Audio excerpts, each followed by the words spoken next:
Bienvenue à tous et merci de nous rejoindre pour cette nouvelle édition du Morning News. Au sommaire de ce journal, le président de la République démocratique du Congo, Félix Tshisekedi, prend la présidence de l'Union africaine. C'était ce samedi à l'occasion du 34e sommet de l'organisation continentale. Le président congolais succède au président sud-africain Cyril Ramaphosa. Les jeux d'alliance au Niger en vue du second tour de la présidentielle. Plusieurs partis politiques réunis au sein du Front patriotique ont apporté leur soutien à Mahaman Ousmane et notamment le parti d'Ibrahim Yacouba arrivé 5e au premier tour. Et les inquiétudes de la jeunesse dans le contexte de la crise sanitaire au Cameroun alors que la fête de la jeunesse se prépare, les problématiques de la formation et de l'emploi se sont accentuées. Des initiatives gouvernementales ont été lancées mais avec des résultats encore insuffisants. Mais tout d'abord, la première allocution à la télévision nationale du nouveau Premier ministre libyen Abdul Hamid Dbeibah, Premier ministre de transition, puisqu'il a la charge de préparer les élections libres pour le mois de décembre de cette année. Originaire de Misrata, Abdul Hamid Dbeibah a été élu vendredi par les membres du Forum du dialogue politique libyen. Il a désormais 42 jours pour former un gouvernement. Dans sa première allocution, le Premier ministre par intérim a appelé à l'unité et au rassemblement autour du nouvel exécutif. Le 34e sommet de l'Union africaine s'est achevé ce dimanche, événement virtuel cette année en raison de la pandémie. La crise sanitaire était d'ailleurs au programme des discussions avec la question centrale de l'approvisionnement en vaccins qui fait l'objet d'une course effrénée au niveau mondial. Le sujet sera d'ailleurs au cœur de la présidence de Félix Tshisekedi, le président de la République démocratique du Congo qui a pris la tête de l'organisation panafricaine ce samedi pour une année. Il succède au président sud-africain Cyril Ramaphosa. Nathalie Mo. Le président de la République démocratique du Congo, Félix Tshisekedi, remplace le chef d'État sud-africain Cyril Ramaphosa à la tête de l'Union africaine. Le dirigeant congolais a débuté son mandat d'1 an ce 6 février 2021 à l'ouverture de la 34e session ordinaire de l'Assemblée des chefs d'État et de gouvernement de l'Union africaine. Un mandat placé sous le signe du développement et du renforcement des acquis de l'organisation panafricaine autour de 9 piliers, la paix, la sécurité et la lutte contre le Covid-19 notamment.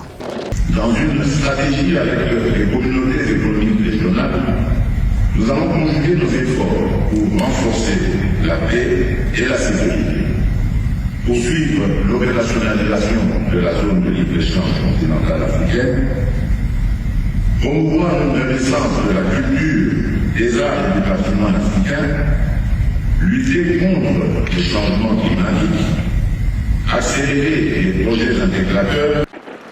C'est dans un contexte de turbulence que le président Félix Tshisekedi va présider l'Union africaine pour l'année 2021. Si sa nouvelle fonction va établir son image sur le continent, des observateurs attendent que le chef d'État congolais emploie son mandat à faire avancer la résolution des conflits politiques et sécuritaires qui minent son pays, la République démocratique du Congo. Nous devons continuer à implémenter les réformes institutionnelles nécessaires pour faire de l'Union africaine une organisation souveraine. En ce moment où l'Afrique du Sud passe le relais à la République démocratique du Congo, nous sommes déterminés à collaborer avec le président Tshisekedi pour s'assurer que l'Afrique devienne un continent intégré et politiquement uni, en respect des idéaux et de la vision de la Renaissance africaine.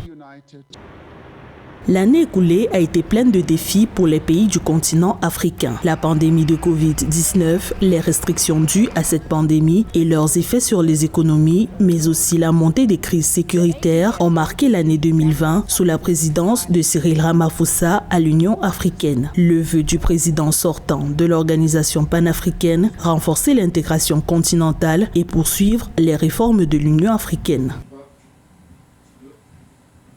Dans l'actualité également, l'échec des négociations pour la tenue des élections en Somalie.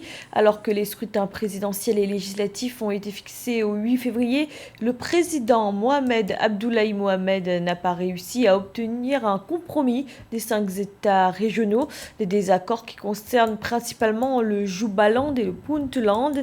Pour rappel, un accord avait été conclu en septembre 2020 pour l'organisation d'élections avant la fin du mandat de l'actuel président.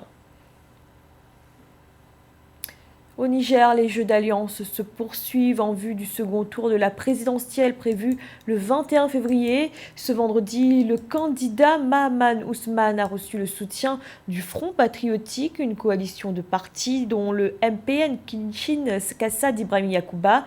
Ibrahim Yacouba qui était arrivé 5e lors du premier tour. Reportage de notre correspondant Sadou Elize Mouktar.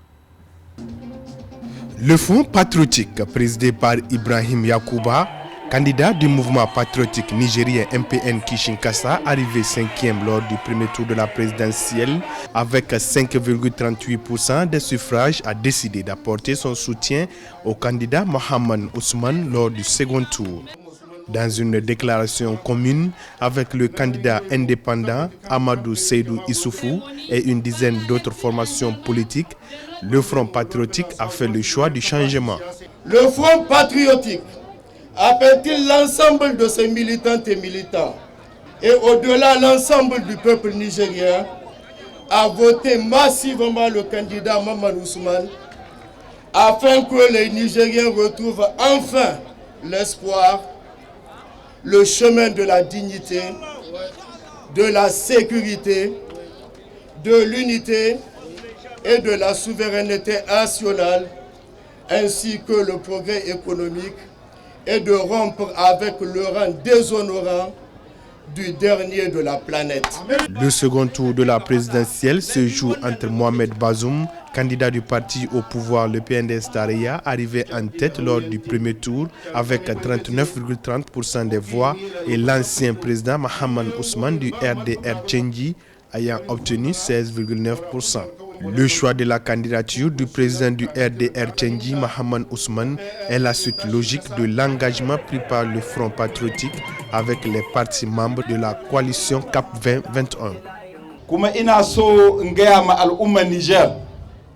Peuple nigérien, j'ai un message pour vous. N'ayez peur de rien ni de personne. C'est Dieu qui donne le pouvoir. Et Dieu a donné le pouvoir au peuple et nous avons un peuple qui veut vraiment le changement.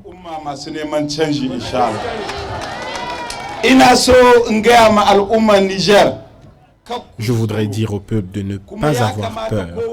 Le jour du vote, le 21 février, nous avons un seul choix. Et ce choix est El Hadi Mahaman Ousmane. 7,4 millions d'électeurs nigériens sont appelés aux urnes pour ce scrutin qui aura lieu le 21 février 2021. Démarrée le 31 janvier 2021, la campagne électorale pour le second tour de la présidentielle prendra fin le 19 février 2021. L'actualité économique à présent est la BEAC, la Banque des États de l'Afrique centrale, qui renforce son contrôle des changes. Conformément aux conditions du programme avec le FMI, les États de la sous-région transmettent désormais leurs contrats et conventions minières à la BEAC. Entre fin 2019 et septembre 2020, la BEAC a ainsi reçu 139 contrats. L'objectif de ce contrôle est de permettre une meilleure maîtrise des mouvements de devises des compagnies. En Éthiopie, le gouvernement a lancé ce dimanche la construction d'un projet ferroviaire, un projet destiné à améliorer le transport du pétrole. En raison de son enclavement, l'Éthiopie est dépendante de Djibouti, pays voisin, pour l'importation de ses produits pétroliers. Joël Maribalo. Le gouvernement éthiopien a lancé le 31 janvier 2021 les travaux de construction d'un projet ferroviaire. À travers la concrétisation de ce plan, le gouvernement nourrit l'ambition d'améliorer les services de fret pétrolier dans ce pays d'Afrique de l'Est. Exécuté par la China Civil Engineering Construction Corporation, ce projet ferroviaire va permettre de relier la ville d'Awash au centre de l'Éthiopie et la nation portuaire de Djibouti. Lorsqu'il sera achevé, il améliorera considérablement l'efficacité du transport du pétrole, renforcera la capacité d'exploitation du dépôt pétrolier et soulagera la pression de l'approvisionnement en pétrole en Éthiopie. Ce nouveau projet s'inscrit dans le cadre de l'aspiration de l'Éthiopie à relier des lignes ferroviaires stratégiques. C'est pourquoi ce projet comprend également la construction de la gare d'Awash qui vient renforcer la connexion entre la ligne ferroviaire Addis Abeba-Djibouti et la ligne Awash-Kombolcha-Voldia. On va facilement évacuer le pétrole brut ou raffiné des zones de production vers des zones de consommation. Addis Abeba va être connecté à un pays frontalier comme Djibouti, ce qui n'est plus le prélude, mais plutôt une réalisation concrète des desiderata des pères fondateurs de l'Union africaine. La ligne ferroviaire, qui doit être achevée d'ici 12 mois, devrait atteindre une capacité de livraison annuelle de 1,3 million de tonnes pour assurer l'opération de 2 trains pétroliers par jour. À long terme, sa capacité de transport devrait passer à 6 trains par jour au plaisir des populations qui vont bénéficier de divers services de fret, y compris le transport de denrées périssables, de véhicules, de céréales et d'engrais. Les projets verts des entreprises ivoiriennes reçoivent un soutien financier.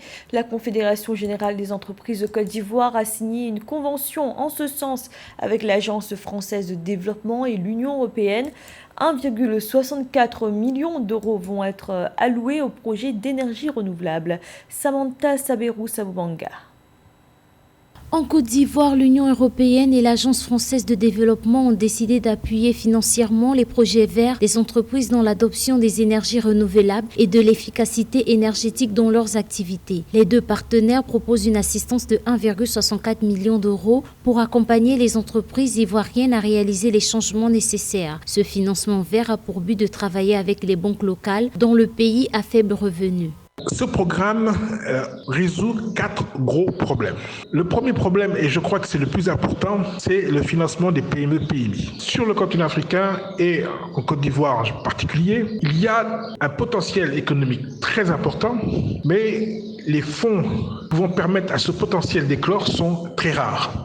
Les banques traditionnelles ne jouent pas le jeu pour des raisons déjà de politique de prêt qui demandent tellement de garanties que les PME-PMI ne peuvent pas les donner parce que si elles pouvaient les donner, finalement, elles n'auraient pas eu besoin de prêts. Les fonds sont destinés à accompagner les promoteurs privés d'investissement et à mener des actions de sensibilisation et de formation auprès des différents publics, investisseurs potentiels et du reste de l'écosystème ivoirien. Ses principaux alliés seront la Société Générale Côte d'Ivoire, CGCI et la nouvelle Société interafricaine d'assurance. Donc, ça ne doit pas être un élément qui va être un élément super booster de l'économie ivoirienne, il ne faut pas se leurrer parce que les problèmes sont très importants, mais c'est déjà une bonne action, c'est déjà des gens qui vont pouvoir monter leur structure et travailler, qui vont donc sortir du chômage, et c'est des jeunes qui vont trouver du travail, qui vont sortir du chômage.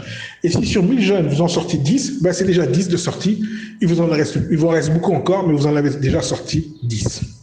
Rappelons que dans la mise en œuvre des projets écologiques de la Côte d'Ivoire, l'Agence française de développement avait déjà alloué une enveloppe à hauteur de 7,5 millions d'euros en 2019 à ses partenaires banquiers ivoiriens pour accompagner les entreprises. Ce programme est également mis en œuvre dans plusieurs autres pays africains, notamment le Nigeria, l'Afrique du Sud, la Namibie et enfin la Tunisie.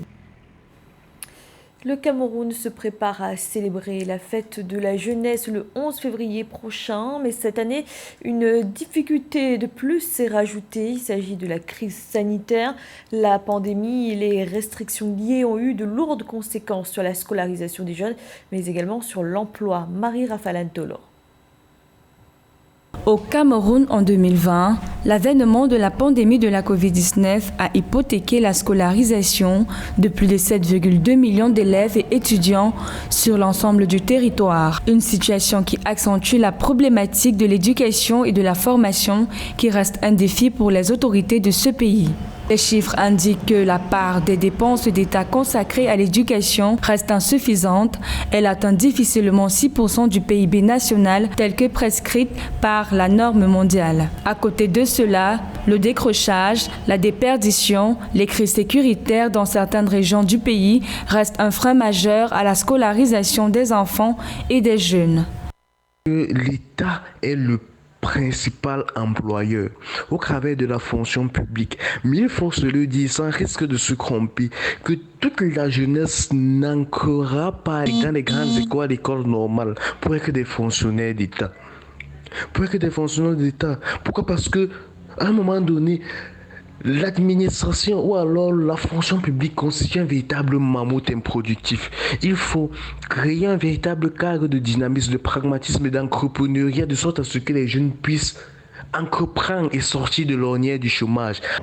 À quelques jours de la célébration de la 55e édition de la Fête de la Jeunesse, la question de la qualité de l'éducation et son corollaire sur l'insertion professionnelle sont au centre des débats initiés en marge du 11 février. Selon certains experts, l'accès à l'emploi pour les jeunes pourrait être amélioré si des efforts sont faits dans le sens de la professionnalisation des enseignants depuis le cycle primaire. Il y a tout simplement question pour les jeunes de s'informer sur ces différents programmes, ces différents modules qui permettent à ce qu'ils puissent ancrer naturellement en contact avec les fonds qui sont en lieu pour financer leur économie. Donc, mais il reste un petit travail à faire, c'est un travail de communication. Pourquoi? Parce que les jeunes qui sont en milieu ruraux et ceux qui sont en milieu urbain n'ont pas la même primeur de l'information. Le travail qu'il y a à faire, c'est un véritable travail de communication et je pense que le tour sera joué. Bien qu'insuffisantes, plusieurs initiatives gouvernementales sont employées pour répondre aux besoins de la jeunesse en termes d'éducation, de formation et d'emploi. Le projet Youth Connect lancé en 2020, le programme des 445 bourses de formation professionnelle aux jeunes, ainsi que d'autres projets de formation professionnelle ont de plus en plus de succès auprès des jeunes. C'était le journal de la rédaction. Merci de l'avoir suivi. Retrouvez dans un instant une nouvelle édition de l'information.